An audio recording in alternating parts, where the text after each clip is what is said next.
Hi, I'm Gary Marcus. I'm sorry that I can't be there in person. This sounds like a fabulous conference. I wish I could be there. I'm going to talk today about 8 things that everybody thinking about AI policy should consider. The first is the AI that we have is not necessarily the AI that we should want.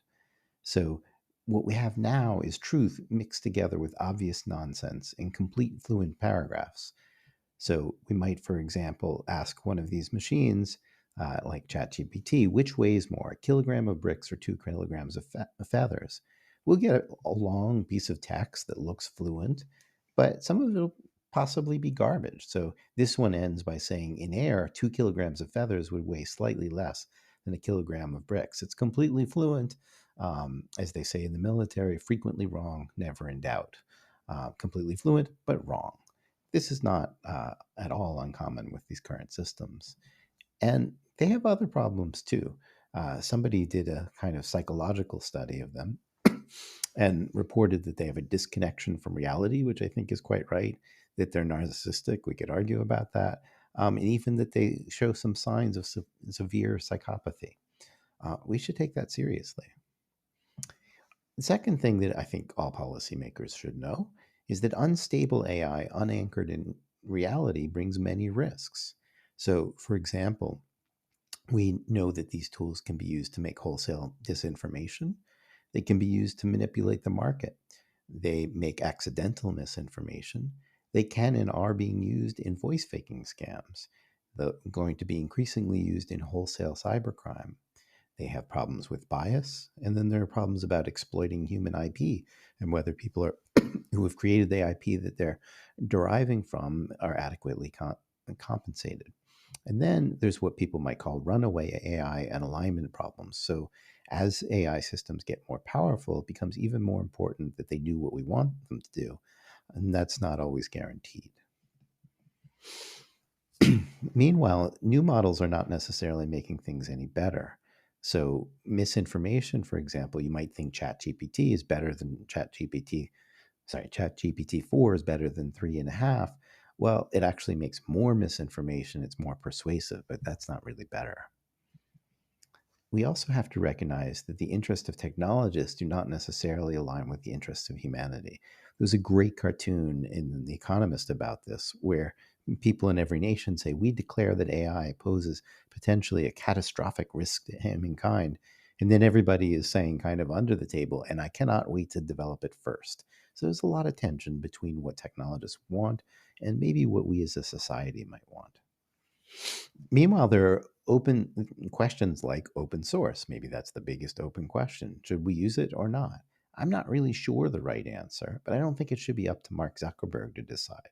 So right now we have Jan LeCun saying it's great, and then we have people like Jeff Hinton saying it's not, that there might be risks, for example, from bioweapons. And then you have basically Jan LeCun and Mark Zuckerberg deciding not only for themselves, but really for all of humanity because they're distributing things to everybody based on their own judgment without really consulting anybody outside of Meta. And that's not a good thing. A fifth thing I would say is that we need governance, possibly including both national and global AI agencies that are agile enough to deal with technology that may change quickly.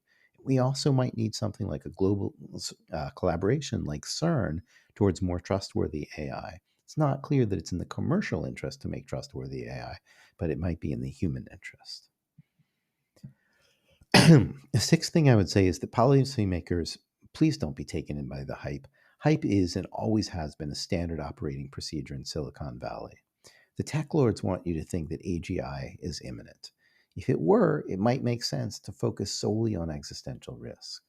And we might then set aside the fact that companies have almost no practical ways of dealing with short term risk. Maybe we would stop paying attention to the enormous theft of intellectual property that's going on.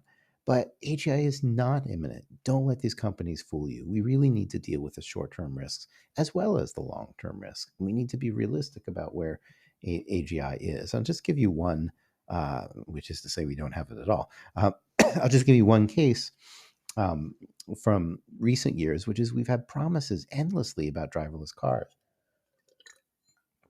We were first told in 2012 that you'll ride within robot cars within 5 years. Sergey Brin said that. The media ate it up.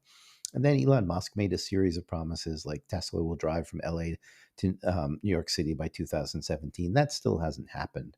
Even a year ago, Musk was saying that Tesla aspires to mass produce robotaxis by 2024. Safe bet that won't actually happen next year. Microsoft then went in with a $2 billion investment on Cruise.